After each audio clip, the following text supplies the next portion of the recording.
Lord, we know that everything we have comes from you. Lord, we ask that the decisions that we make today be pleasing to you, and above all, we love you, Lord Jesus. It's in your name we pray. Amen.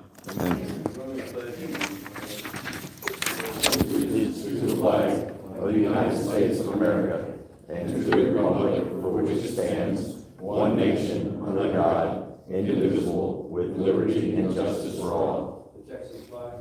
Honor the Texas flag. I pledge allegiance to thee, Texas, one state, under God, one and indivisible.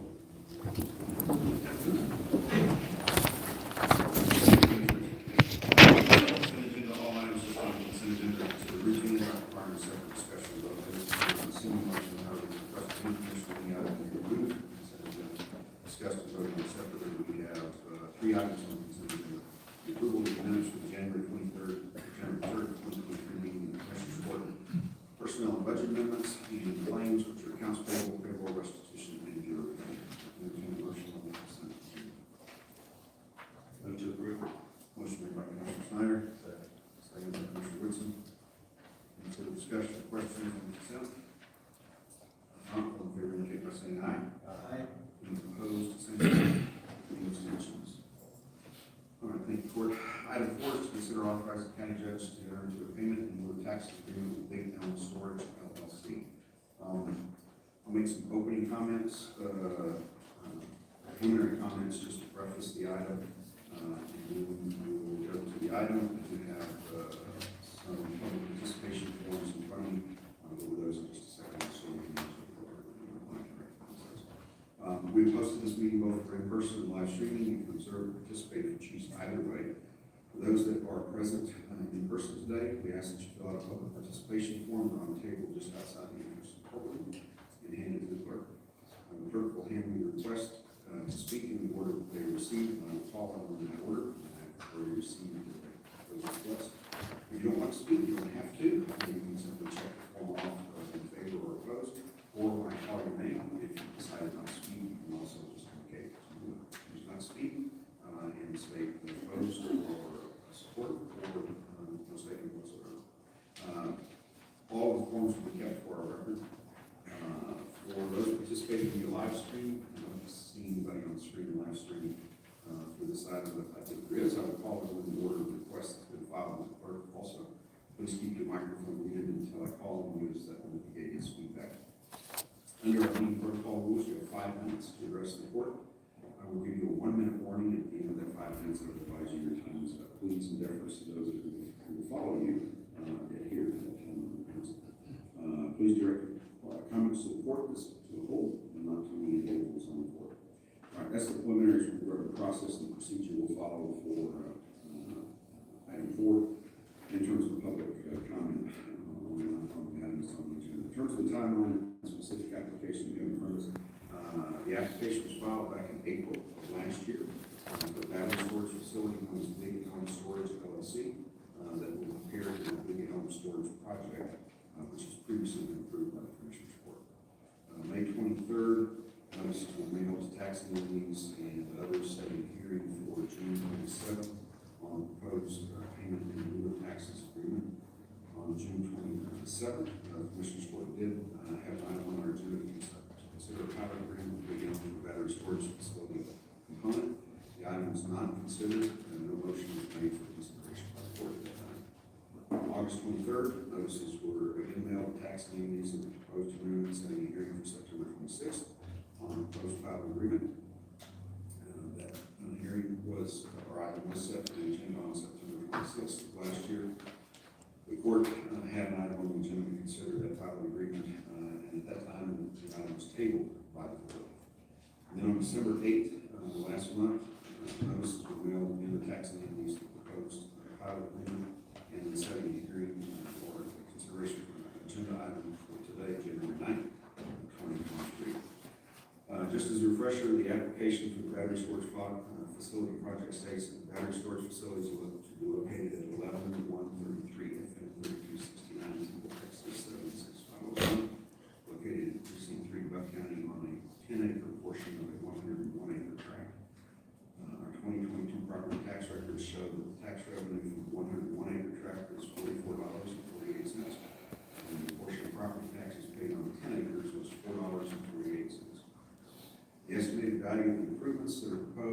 $78,311,227.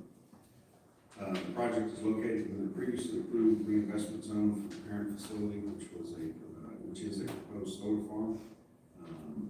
That solar farm has a nameplate capacity of 200 megawatts of electricity, approximate cost of $195 million. 300 jobs are estimated during construction with 2 to 3 full-time equivalents once operational. Just as a refresher, in order for the county to consider any application for a tax abatement agreement, a two-step process is required. The county must first designate the area as a reinvestment zone and then secondly negotiate a tax abatement agreement. Each of these steps require notifications and publications. As I've mentioned, this has previously been done by the court for the original application for the parent project, so it's already been an established reinvestment zone. Criteria for tax abatement and one this project proposes to meet is that it is reasonably likely as a result of the designation to contribute to the retention or expansion of primary employment or to attract major investment in the zone that would benefit the property and would contribute to economic development. Public notices have been given as required by law, and additional courtesy notices were also sent out for the items before the court today to consider the application and the request for the abatement agreement. Negotiated value of the proposed improvements, as the recent one goes, a little over the proposed $89 million. Bell County, this is in Belton, Texas. If approved by the court, the pilot amount to be paid by the company to the county over the life of the abatement period would be a little over $1.2 million. Terms and conditions of the underlying agreement for the parent project over the pilot agreement if approved by the court. I won't go through the contents of the pilot agreement. If you can't be here, you can go online and speak. It looks like the leftists are starting to go online. In addition, some additional covenants or requirements related to fire suppression systems and the design and operation of those fire suppression systems. So it adds an additional half a dozen or so, 15 additional covenants to the original covenants that are in the pilot agreements. This time I will pause and see if we have representatives from Big Island here. If you would come, could I ask you to come forward, state your name and your address, and just give you an opportunity to offer any comments that you'd like to make, and commissioners will give you an opportunity to ask any questions. Good morning, Judge Blackburn, Commissioners. I'm Dave Savage, Senior Director of Project Development for Apex Clean Energy. I reside in 114 Double Eagle Drive, Austin, Texas. And I don't really have any preliminary comments, but happy to try to answer any questions that you all have or anybody in the audience has. Thank you. Can I ask you one question before you leave and don't go away? But in the original application, there was a time frame for construction and operations. Has that been updated, or is it still the same? And if so, what is it? The substation is currently under construction right now, as of last week. We'll deploy in April for the actual solar portion of the project, April 2023. So we're a little delayed in the original 312 construction time frame. So looking at fully operational, both the solar phase of the project as well as battery component phase of the project by April of this year. We will be under construction for the solar portion at that time. Q1 of 2024, the solar portion will be operational. The storage portion is about 6 months behind that, so we'll likely go into construction on the storage portion in September of this year. And I'm sorry, one more time, Q1 2024 for operational? Yes, sir. For the solar portion, we're looking at about June 2024 for the storage portion, excuse me. Thank you. Again, at this time, any other questions from the commissioners? I have a couple of questions. As far as in this contract, it defines who the owner is.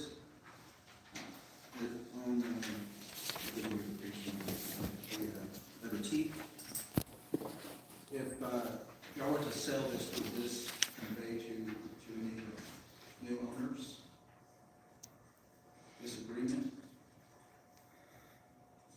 Yeah, it's under, I don't know what T is, but, Article 11, paragraph A, talks about signing the agreement. And the signing agreement, can be assigned, but the agreement goes with that assignment, and also the county must also approve of the assignment. Okay, thank you, Judge. And then, for the applicant, there's a local outreach plan that's in here, and it says that you have to hold a job fair. What is going to be the date of that fair? Commissioner Meyer, we already had a job fair about a month and a half ago, and we also, in terms of outreach, we also sponsored a training for the local first responders, specific to battery storage and firefighting around battery storage. We did that a month ago or so, I believe. Do you have a list of how many participants attended that? I do not personally have a list, but I would say there were probably close to 60 first responders at the meeting, and Commissioner Schimmon was also at that meeting. I'm referring to the subcontractor outreach plan. Oh, the job fair? Correct. Yes, sir. We had, I'm not sure exactly how many applicants we got, but we're still getting applications in from, it was at the Workforce Solutions in Temple. We had about 6 staff members, Apex and our EPC contractor, staff members there, and it was an open house format, so they were, applicants were continually coming in during that 4-hour period. Okay. I think there might be a little confusion on my part. I'm specifically referring to construction and all that stuff, the subcontractor outreach. Yes, that was the Workforce Solutions job fair in Temple about 2 months ago. Okay, thank you. Yes, sir. Commissioners, any other questions at this time for Mr. Savage? All right, we don't have this item posted for a public hearing, but our rules do provide for public comment on any item that's listed on the agenda. So at this time, anyone who is provided with clerk with a public participation form is going to be recognized. We need only 5 minutes. I'll remind you again. All right, first person I have is Pete. Rondo. Yes, sir. Am I close? Yes, sir. All right, very good. Thank you. Please come forward. State your name and your address, or at least the city of residence, and 5 minutes. Welcome, sir. Thank you, good morning. Pete Rondo, 6574 Archer Cemetery Road, Detroit. The road's become a highway here the last week. Appreciate the input finally from somebody from the solar place, because this has been just on the back burner. We had a storm back in 2013, took out 2 miles of high power. I always call it electric set towers that handle power. There's 2 sets, there's a large set and a smaller set. About a mile of those towers were in that part back there where they're going to be putting the solar panels in. When I asked the question of what happens if something like that comes in and crushes that, because I was told that they were made of silicon aluminum, and that was inaccurate. That's a house in my, or a window in my house. Silicon, basic form for glass, and aluminum obviously for the outside of the window. There's heavy metals that are in part of this, and when they get smashed and get into the ground, nobody has an answer for that, how they're going to handle that groundwater. And we're still in ag country. We got horses and cows and everything else, dogs, goats. So I'd like to know how that gets handled, because nobody had an answer for us last time. I spoke to the fire chief out in westward of Gray Area Field, because they have the solar panels out there and so forth. He said that they had an issue out there where they had to shut it down. So they made several phone calls, of which, crazy as it sounds, people in Arizona had to switch to it. Shut the conductivity from the panels to the pole where it's up there. how that works, but I would like all of us to know how that works up front. I hope the training for the volunteer fire department, because he was lacking on that for training, and I hope it's more than destroyed, because if somebody has to go handle that kind of deal, my understanding, and it's limited, is, hey, we're just gonna step back, because there's not a whole lot you can do to the batteries, lithium or whatever we're constructing them. So I think that needs clarification also. And then, obviously, who controls it. I had other questions, but they were answered. That's gentleman over here. Fine. So April, we're gonna start doing more.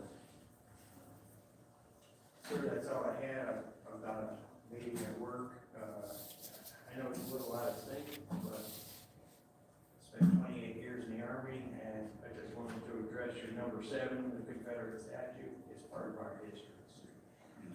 I know, not to joke, but it drives me crazy, which we're in the best country in the world. Thanks, sir. Thank you for your time. All right. Next person I have to speak on this item is Jay Doss.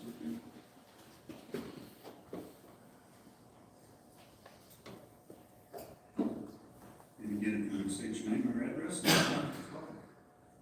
Morning. Good morning, Judge Walker and the Commissioners Court. My name is Jake Doss. I am cited 2405 Edgewood Ave. That's in Georgetown, Texas, 78626. I'm with the Land and Liberty Coalition. We're a nonprofit organization in 14 states. I'm here today in support of the Big Elm Storage Project.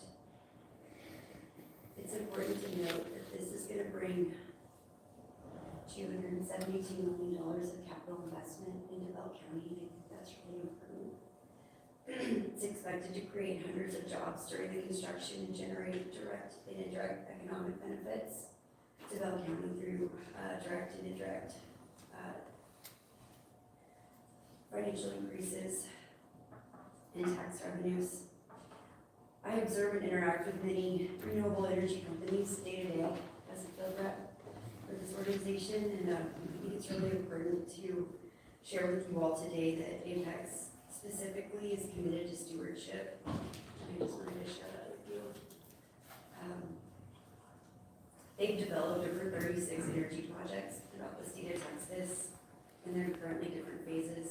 Together, Apex operates or has sold over $1 billion of direct capital investment to date, and has over $3 billion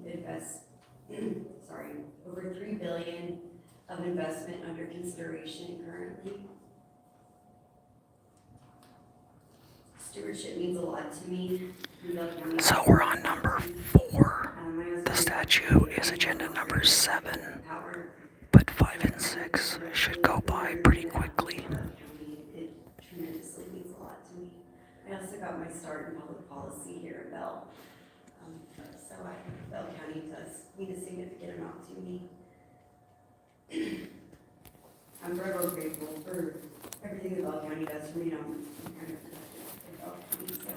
So I appreciate y'all's service to the community and the due diligence that y'all are performing with hearing everything throughout this process, and I appreciate your time and consideration. Thank you. Thank you, ma'am. Ma'am, I have one question. Yes, sir. Could you repeat what organization you're with? Yes, sir. I'm with the Texas Land and Liberty Coalition. Texas Land and Liberty? Yes, sir. Land and Liberty Coalition. Thank you. Yes, sir. And that was also noted on our thank you. I apologize, I should have recognized that. Robert Fleming. Again, just state your name, your address, and 5 minutes, welcome, sir. Robert Fleming, 6084 Arthur Cemetery Road, Troy, Texas. I guess for the last few days, about the hum of the Peterbilt trucks coming by my house, it started at 6 a.m. in the morning, probably fixing it. Trying to probably put 500, 600, 700 loads of water in that 10 acres. Had a lot of time to think about this. I've talked to Bill numerous times, as you all know, one part of the travel and talked to a lot of different people.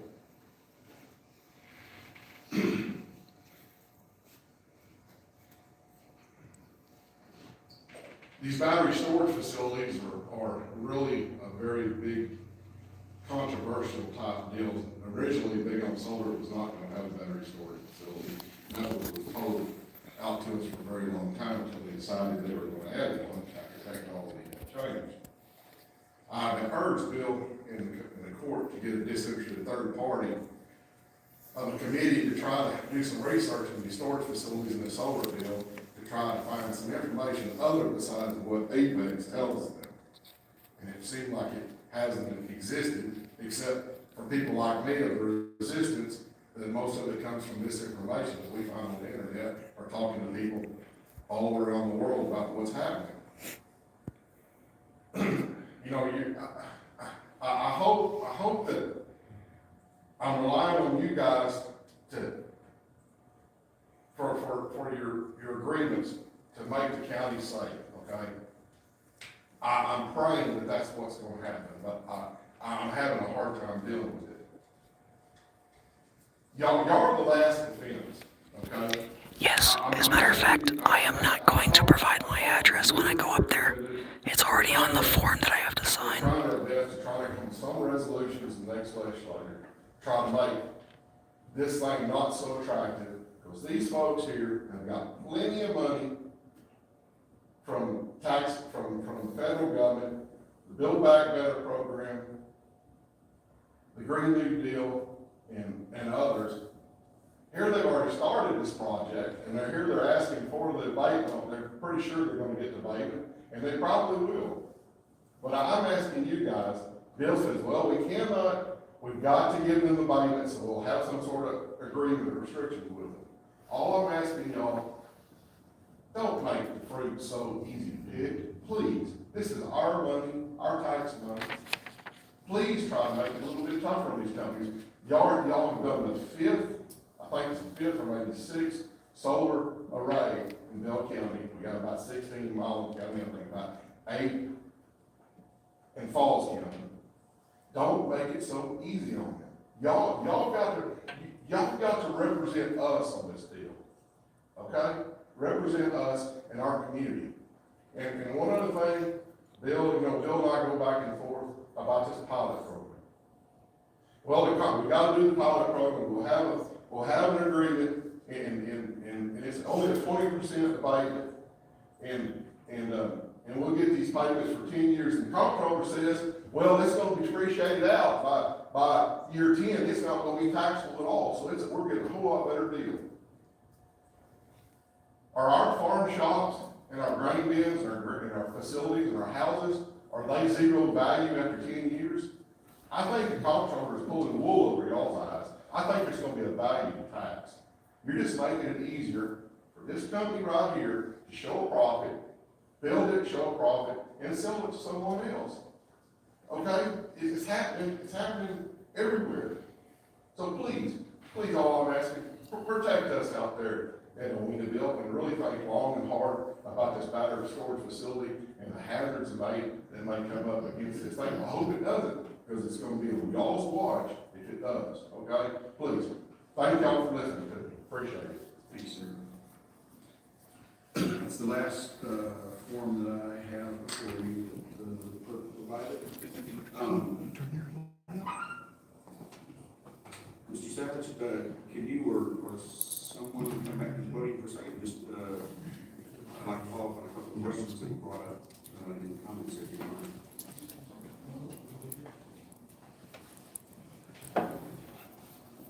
Brought reinforcements. And Commissioners, I'm Anna Ritchie. I'm the Public Engagement Manager for Apex Clean Energy and Texas projects, including here in Wisconsin. Very good. Thanks for coming back to the podium. There was a question about heavy metals and how those are going to be addressed or might be addressed if there's some issue associated with that. Can you elaborate or address any of that?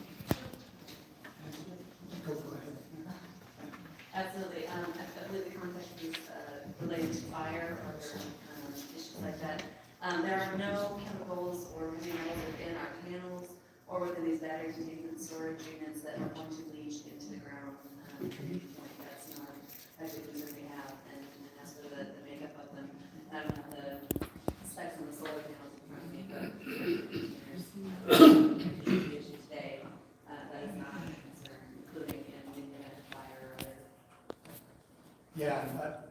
comment was referring to solar PV panels, which this hearing is not about, but just to clarify what's in the panels, silicon and aluminum is accurate. There are also silver conductors, and that's basically it. Heavy metals are only in thin film solar technology, which we're not using on this project, and we don't use on any projects.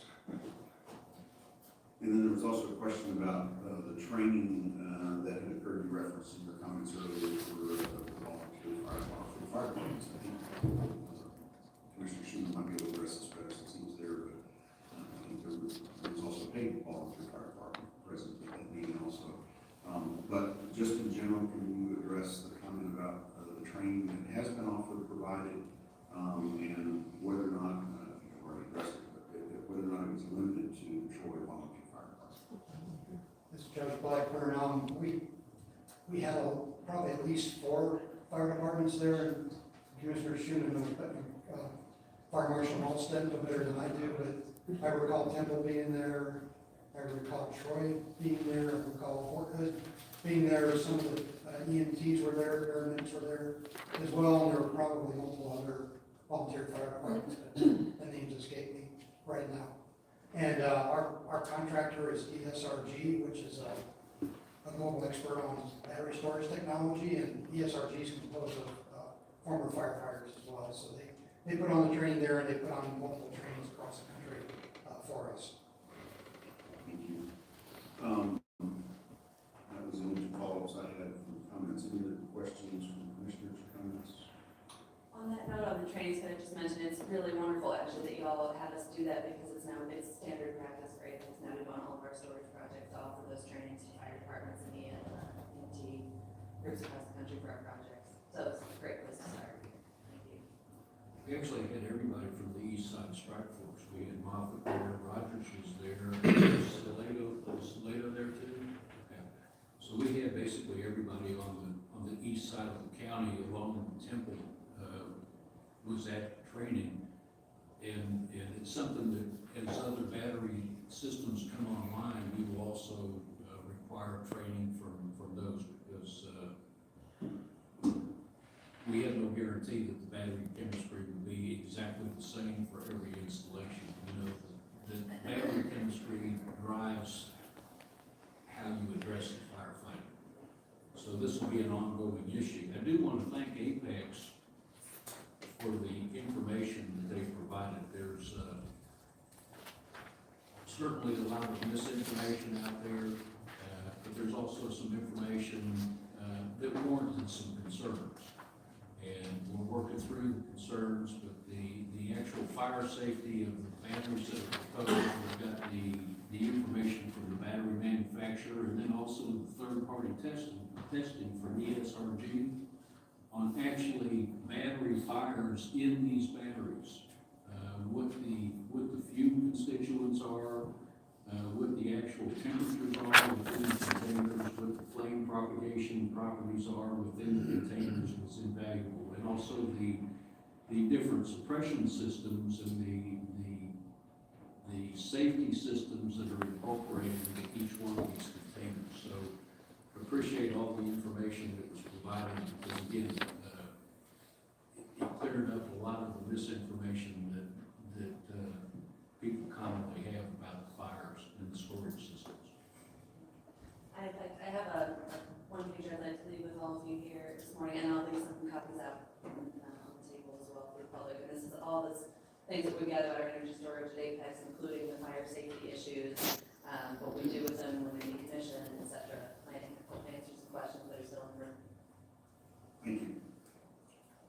Any other questions from the commissioners or Apex? Thank you.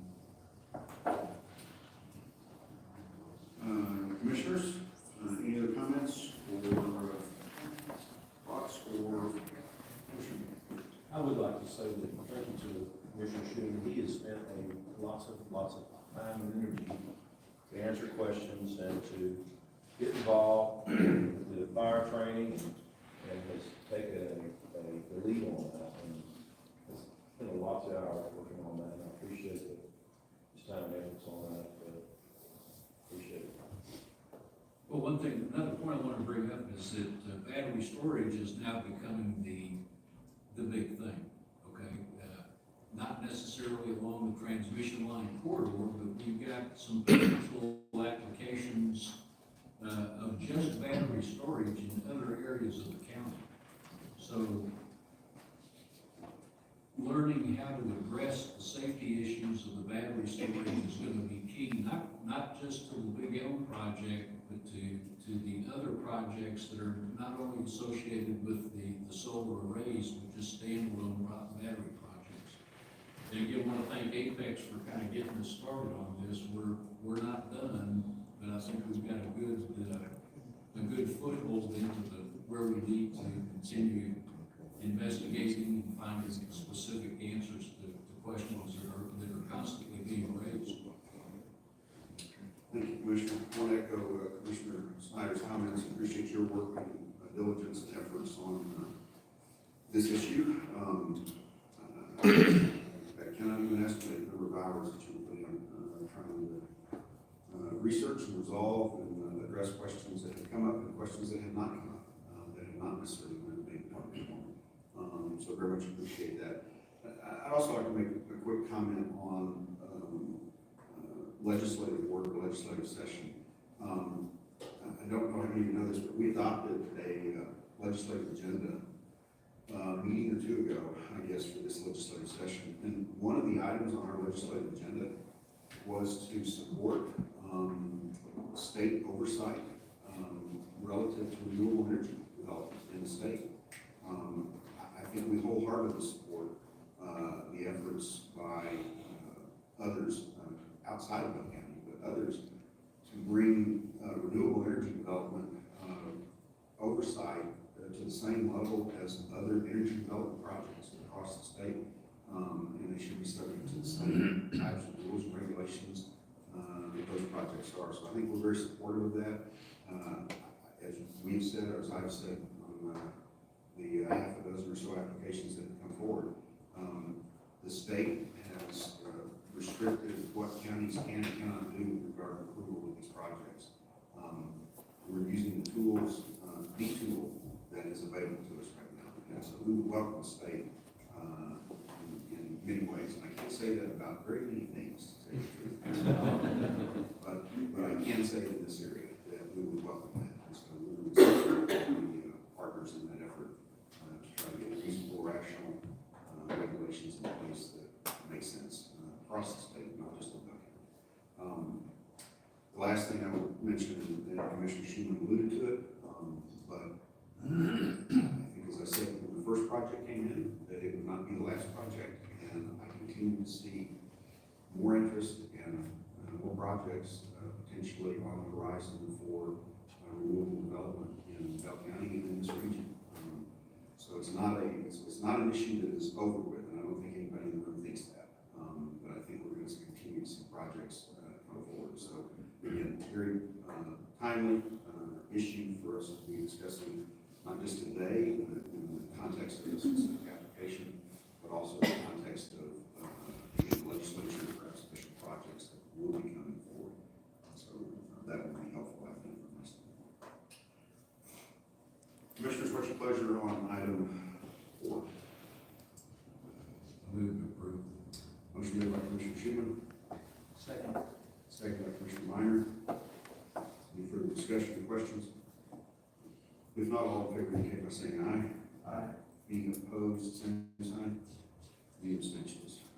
All right, thank you for it.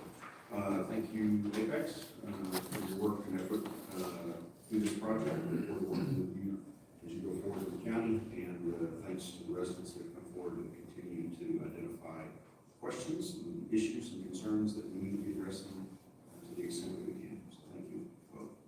All right, thank you. Next item on our agenda is item number 5, which is to consider approval of Bell County Historical Commission appointments for 2023-2024. I see Mr. Elder in the audience. Come forward, introduce yourself, and what do you have a request today? I'm also bringing with me the volunteers of Bell County Historical Commission. And introduce them to you, please. I'm Daniel Elder. I'm the chairman-elect for the Bell County Historical Commission. I live at 20 2074 Elena Lane in Temple, Texas. I'm Jack Martin. I live in Temple, Texas, on Briarcrest Drive. Morning, I'm Joseph George, reside in Parklands.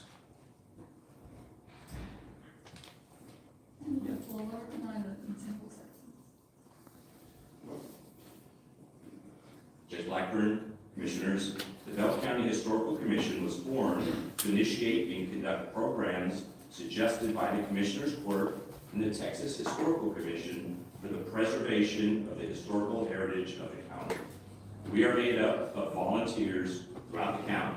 For 2023-2024, we are proposing to you 12 names for your consideration for appointment. Our proposed slate of officers were submitted for your consideration. This year and next, they are Dan Elder, Chairperson, Jalen Ellis, Vice Chair, Sandy Mason, Recording Secretary, Nancy Kelsey, Corresponding Secretary, Donna Gott, Treasurer, and Anita Fuller, the Reporter.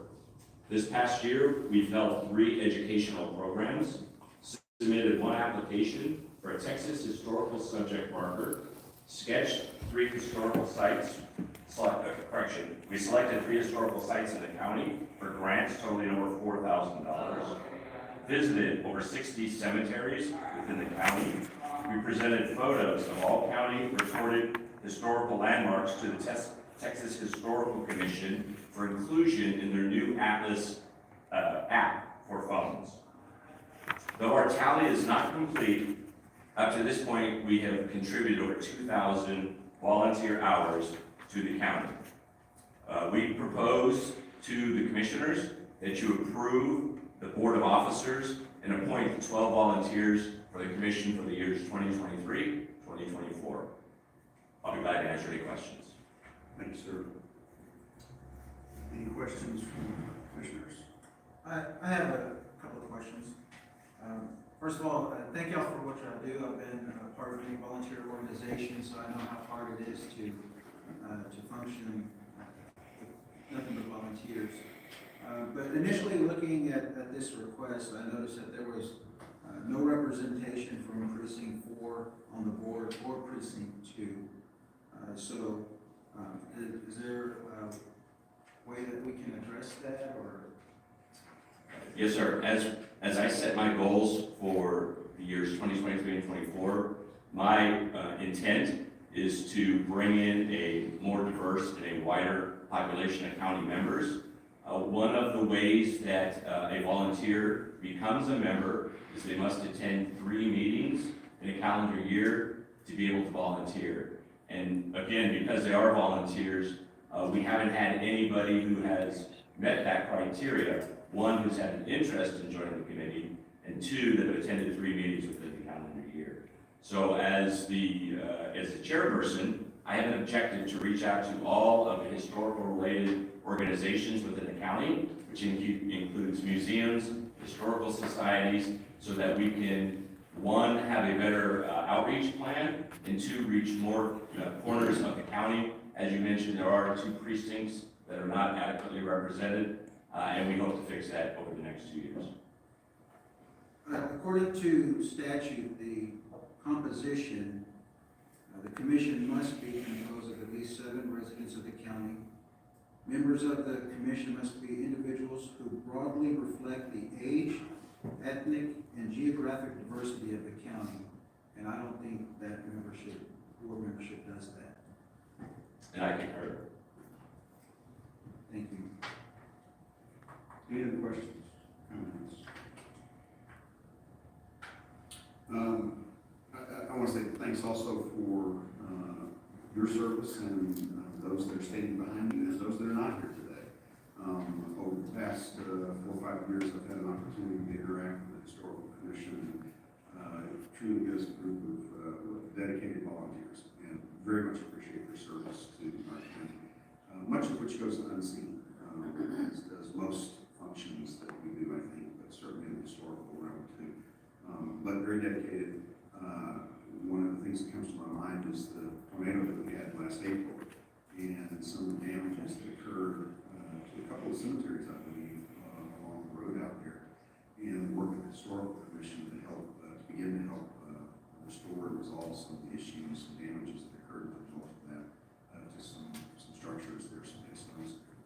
very much appreciate that. Again, we have lots of history in Bell County that we should be very proud of. And I think the Historical Commission takes a point on that. So I want to say thanks to all of you for the work and your efforts, both past, present, and going forward. So thank you very much. I also want to say thanks, and thank you that you have the ability to ask for people to come to the meetings and stay at the meeting and have some guidelines as that concerned. I mean, this is not just to have your name on a committee and not show up. And the work you do and the work you guys have always done is just unbelievable. And your interest, and I think for the guidelines you've set for that, and being able to grow your committee, and I appreciate all you do. We do work off a set of bylaws that will be reviewed this year, and that is one of the things that we hope to do. I personally will be working, making schedule appointments with each of the commissioners so that I can sit down with you and get any advice, guidance, objectives, or goals that you'd like to share. We operate through the Commissioners Court. You help guide and direct our activities. Judge Blackburn is already committed to come to the first meeting of the new year to share with us what his objectives are. We, as I mentioned, we operate for the Commissioners Court and for the Texas Historical Commission. So your input and feedback from all the commissioners is extremely important. One quick question, and I apologize for surprising you with this, but the prior chair of the commission, I think she had been chairman or chairwoman of the commission for some time. Any idea how long she had been chair? I know she's worked with the commission a long time. There are term limits, so her 2 terms have been exceeded, and so though she is still on the committee, she will remain on the committee. She is one of the officers that we present today. She has a lot of knowledge. She's very knowledgeable on our county, the state of Texas. She was an instrumental and integral person to this committee. We did recognize her for 4 continuous years this year, but her volunteerism and the work that she's done, the books that she's written, the contributions to the county and to the state are really immeasurable. She has been a spark plug to keep this volunteer organization going, and we're just glad she's able to stay with us. Yeah, I couldn't recall the term limits provision, but I know that Artis, I thought I understood that she'd been working on the benefit of the Historical Commission, if not actually on the commission or as an officer, for really decades, for quite a long period of time, as has perhaps many of the volunteers of the Historical Commission. But I didn't want to recognize her, I saw the name, on the list there as continuing, so I appreciate her continuing service. Any other questions, comments? I was kind of surprised to see not as many precincts 2 and 4 on here, because that's not historically been the case, that's just recent. But some of those have served for a very long time and have done a lot of good work, and it's just kind of move on. But as a member of the Clean Historical Society and the Slater Historical Society myself, I'm a member of the Bell County Historical Society. I go to meetings for regular, you invite everybody all the time, and look for volunteers, because you do a lot of work and you need the hands, quite honestly. So I appreciate your inclusivity and all of that. It's not like you're trying to keep 2 and 4 out of there. I think you're just at a flex right now where that'll get corrected. But both of those historical societies have a very high opinion of Bell County Historical Society, and you'll work very well with them too. So it's not like you don't have outreach going on later as well. So I appreciate that. I just want to make that known. There's no reason why there's not anybody out there to report. It just happened to be the floods at the time. But appreciate the work you do. Keep doing the good things you're doing. And if I can just remind, besides the 6 officers that we also have 6 members that we're appointing today too, who also come from within the county. And one last item of note is I believe for the 10th consecutive year, this commission has been awarded a meritorious award from the Texas Historical Commission for the volunteer work that we do. And those are all have been continuous without break. Again, Nancy Kelsey's been a big part just, last comment, but in terms of, you mentioned that, your intentions are to develop an outreach program, to try to better diversify the geographic representation that you have across the county. I'm gonna go ahead and volunteer all the commissioners to help you with that outreach. Because I think that, they all have an interest in this, at least I've seen that and understood that. And if there's anything I can do to help with that outreach to try to get more, members, to your committee and involved in the work that you do, I'm happy to try to help you. So whether they're on the board or not, they can still volunteer, they can still come out to our meetings. We just ask to have that commitment for 3 meetings in a calendar year. Thank you. Thank you, sir. All right, any other questions, comments? I'll entertain a motion on item 5. Motion made by Commissioner Schumann.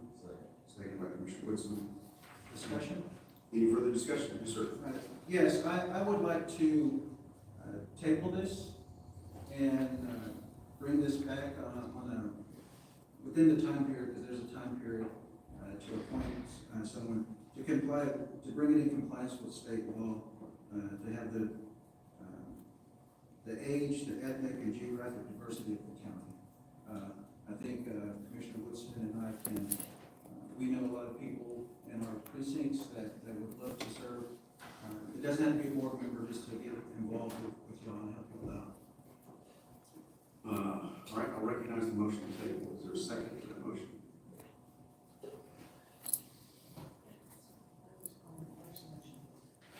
don't think so.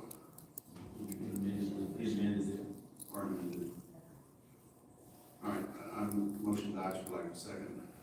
Go back to the main motion now, which is to approve the recommended appointments that have been brought forward by the Bell County School Commission.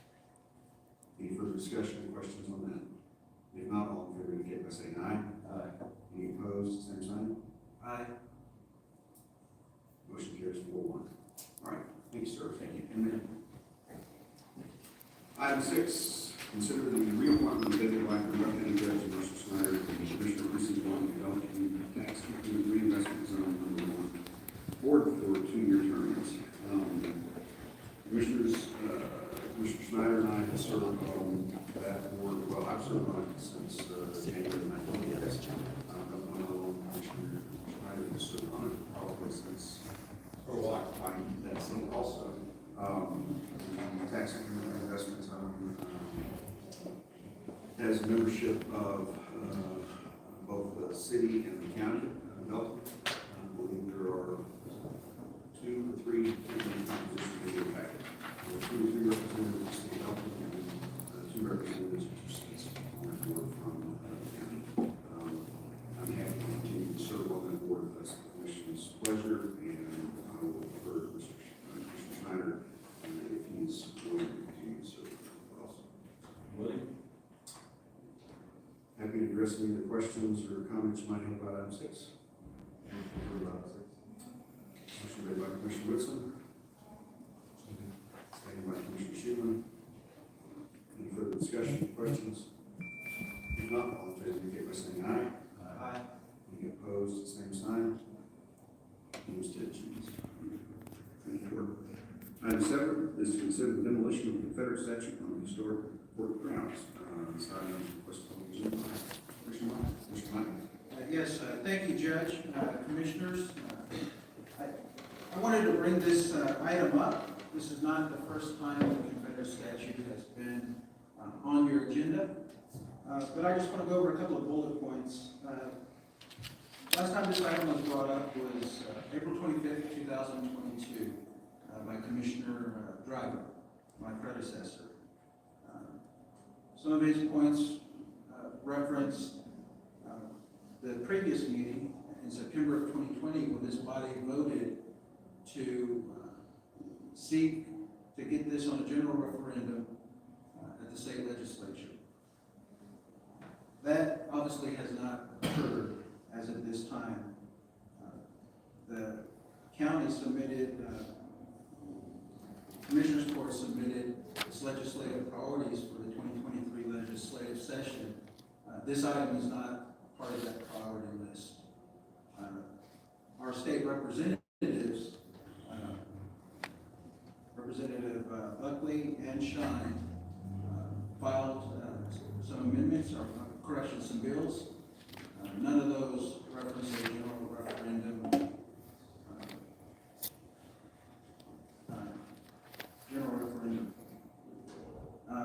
City of Belton renamed Confederate Park and Confederate Park Drive in 2020.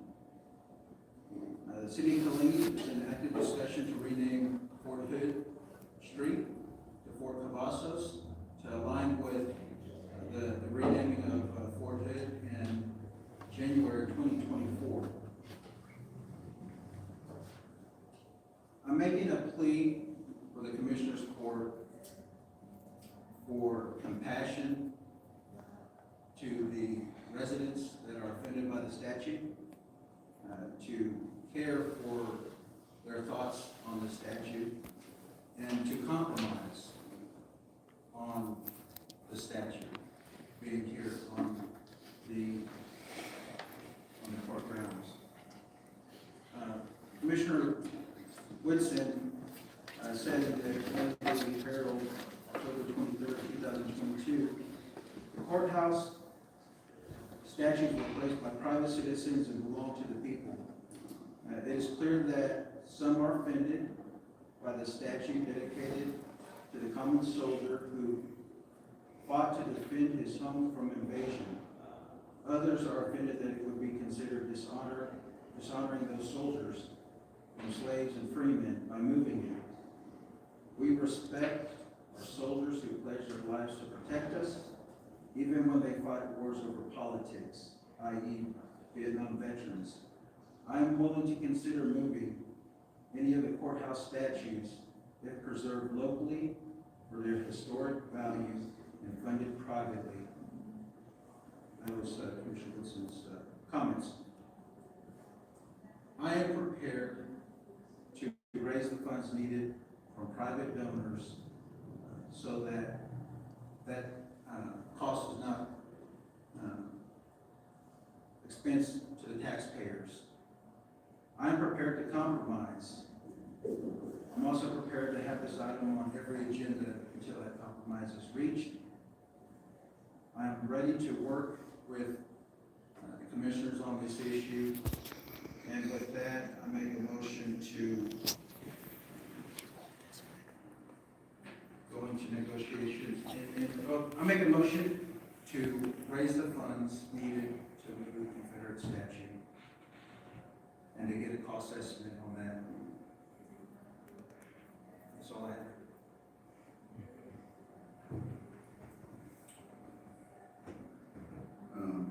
I'm sorry, restate the motion one more time. I make a motion to get a cost estimate on the moving of the statue, so I can fundraise that amount.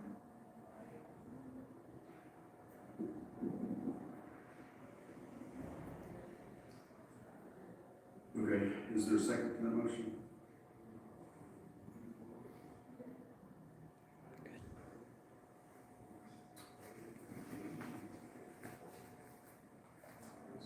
There's no second. I do have several,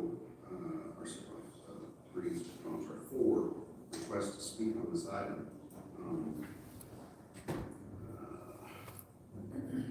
Just trying to discern whether or not we need to discuss the item further. If the motion failed to get seconds, so there's no discussion.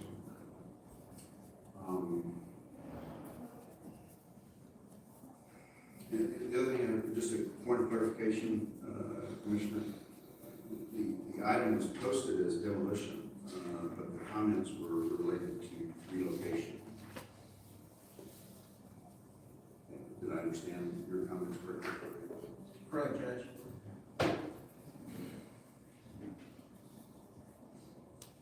All right, I'll go ahead, since we did have folks show up, since we did post the item, I would like to go ahead and recognize those who filled out public participation forms.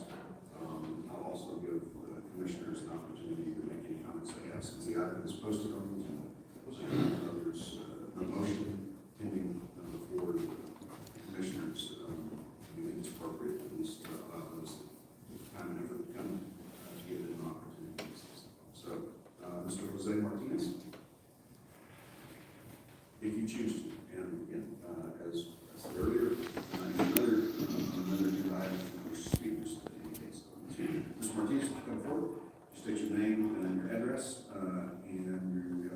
Thank you, sir.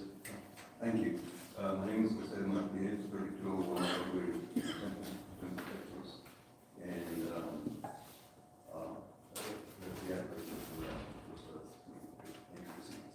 but anyway, just a couple of things overall, about the statue up there. It was erected, I believe, in 1916, and at that time, there was an era of lynchings, basically, that were going on. Waco has already declared that they're going to have a historical marker to commemorate or recognize the lynching of a black individual at about the same time that this statue was erected. That's what was going on at the time here as well. And also, by the way, quite a number of other things that were going on. The Klan was very active. In fact, it participated, for those of you who don't know, or anyone who doesn't know, the Klan participated. They had a float, actually, in the 4th of July parade at about that time. That's how powerful they were, influencing all this, making an impact on this. Not to mention, of course, briefly, that a number of Hispanics also were lynched at that time, at the same time also. So basically, to put it another way, white supremacists and racists basically were the ones who were involved in putting it up in recognition basically of the Confederacy, of which I'll mention one or two quick things about that in a while as well. But the point that I'm getting at is that from that time through today, nothing much has changed overall. It is still maintained out there.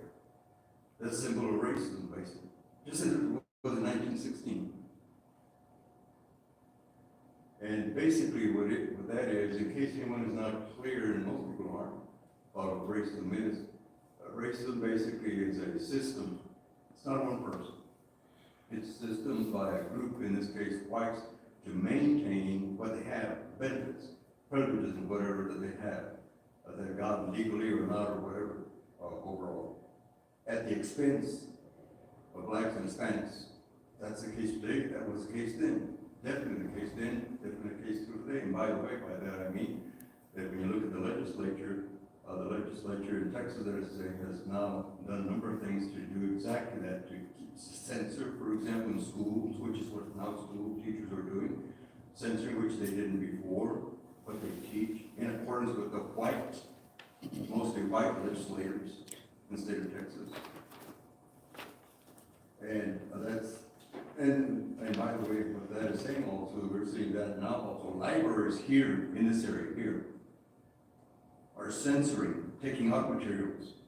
No one has even told them to, but they're doing so self-censoring, as it's called, that they think someone might not like as well. The newspapers here have mostly, right here, and throughout, mostly put forward the issue, the views rather, of a number of people putting forth racist views. I won't get into all the details about that because there have been quite a number of those to the editors and so forth. So basically, what I was saying is, what I'm saying basically is that actually since a number of you went to church yesterday, Christ himself, just ask yourself what Christ himself would do about this. And I've already seen now in this meeting a number of things that Christ would not approve of, not even discussing, not even a second motion of some things. And yet you went to church yesterday, and here you are today, doing some of this. Real quickly, for a second or two, person who was here, one of the first persons to spoke here, when you mentioned something about history. Well, Richmond, Virginia, took down, that was the capital of the Confederacy. Had more statues, Confederate statues than any other state. Took down all of them. The last one ended up on November. Germany bans any symbols. As far as history is concerned, that's a history of Germany, Yet they ban anything having to do with Nazism and whatnot. Symbols, swastikas and whatnot, in Germany today. And as far as that's concerned, by the way, if it's a matter of history, I don't see anyone here wearing a white hood, the hood of the Klan here. That's history too. Why not? A person with a hood here could say, well, I'm just part of history. You don't, because that's racist. And it's showing other people basically you can send them a couple of messages. As well, 4th of July parade, again, keep in mind, If you could wrap up, sir. huh? If you could wrap up. Yeah, actually, I guess I'll do that right. I'm going to go on another quick thing, by the way. As far as history is concerned, the Vice President of the Confederacy, Vice President of the Confederacy himself said it is based, the secession and whatnot is based on or because of slavery. To keep blacks, and Jefferson Davis, the President of the Confederacy, said very clearly, he said, blacks and whites, we didn't put it exactly the way, Negroes and whites, will never be equal, and we're going to maintain that. That's what the soldier out there is maintaining. Thank you. Thank you for your time. Thank you for that. Jeff Howard.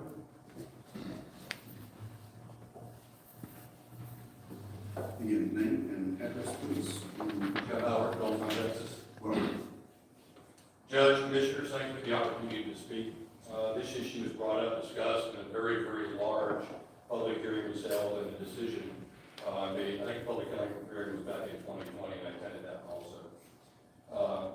At the time the issue was brought up, there was elements outside of Bell County that brought the issue up, and I suspect the date is pretty much the same. I believe it's being brought up purely as an emotional, divisive issue for political gain and political purposes. I don't speak in favor of either side of this issue. I do speak in favor of good leadership that does not make decisions based upon emotion and political gain. I do speak in favor of our constitutional foundation that all political powers reside within the people, as articulated in Article 1, Section 2 of the Texas Constitution. I do speak in favor of both sides doing what is necessary to place the issue on a ballot or for state legislative action. Both sides can take the case of the people of Bell County or the state legislature. And those with the inherent political power will make the decision with their voice or their vote. This process follows the foundation of the nation, the Republic of Texas, and our guaranteed Republican form of government, and also affirm my oaths. Okay, thank you for your time. Thank you, sir. Mr. cjgrisham. And then, Thanks, sir. CJ Grisham, I reside in Temple, Texas. This is not, I look at this agenda item, and it says, consider the demolition, the destruction, the abolition, the whatever other word you want to look for, of the Confederate statue. Now, there's something very obviously missing from this. This is not a Confederate statue. This is a Confederate veterans statue. When you go and talk about taking down a veteran statue, it doesn't matter what. Don't even just take out whatever the war was, because I don't know a single person that either supports or opposes the statue or the Confederacy that believes in slavery today. No one alive today was a slave. No one alive today was a slave owner. And I haven't seen, and I think I'm white, sir. I don't know a single white person that thinks slavery was a good idea. So this is not about slavery. We can pretend that we still live in 1860 and pretend that those things we have never overcome in this country, but we have. Why? Because Mr. Minor's on this board. I don't think he's a white guy. How do you do that? We had a black president. We got a black vice president right now. We had two black speakers of the House candidates for this year. We are not a racist country. The only people that are saying that we are a racist country are people who want to perpetuate racism and perpetuate division. That statue hurts nobody. That statue hurts nobody. Not a single person in Bell County is offended by that statue unless they choose to be offended. Because being offended is a choice that you make. There are a lot of things that I could be offended by, and I'm not. I could have been offended by the speech I just heard. I'm not. I choose not to be. You can talk about my mom, my wife, my daughters, me. It doesn't matter. I choose not to be offended. Why? Because I am secure in who I am. The only people that care about that statue being removed are people who are insecure in who they are. That's it. But this is a statue to the veterans of this county that fought and served their state and their country. And by the way, that statue has been there more than half the existence of this state, even if you include the Republic of Texas era of 1836. For 107 years, that statue has been there. When it got put up, we were only a state, if you include the Republic of Texas, for 80 years. So for 80 years we existed before the statue, 107 years we've existed after the statue. It is a historical monument. And you dishonor every single veteran. What next? Because of what happened at My Lai, we're going to start getting rid of Vietnam memorials? That was racist. That was supremacist. That was hateful. What happened in Iraq at Abu Ghraib? Are we going to start getting rid of Iraq memorials because that was racist? That was hateful. But that's not what the war was about. That's not what those veterans fought for. They fought for their state, they fought for this county, and they fought for, at the time they thought, was their country. We don't get to decide I didn't get to decide to go to Iraq. I didn't get to decide to go to Afghanistan. I was sent to fight for my country. And that's what I did. And that's what those soldiers did. That is a soldier's Confederate veteran memorial, and I take extreme offense to the fact that you removed the word veteran from here. Please leave it where it is. Yes, sir. Unfortunately,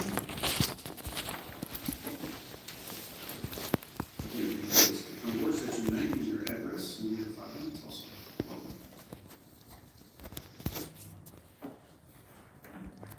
Morning, Judge, Commissioners. My name is James Logan. I live in 6256 Burger Road in Temple, toward Greenville. I'm here as a citizen of Bell County today, but I am involved in several historical organizations on a personal level that are not in favor of moving or destroying the Confederate Veterans statue that is on today. I was at the forefront of the fight the last 2 times it's come up before this commission. I plan to do so again if needed. Based on the comments I've heard today so far and the lack of a second for Commissioner Minor's motion, sounds like that may not be needed. I hope that is the case. I want to let the commissioners know and everybody here today that we will continue this fight. It's the Veterans Memorial, just like all the other veterans memorials in Bell County and the whole state of Texas. It should stay where it is because of what it is. Thank you very much. Thank you, sir. That's the last public participation that I had for item 7. Commissioners, is there any additional comments you all wish to make on item 7? All right, moving on to item 8. County engineer items. Item 8A is consider and approve. All right, guys, take care.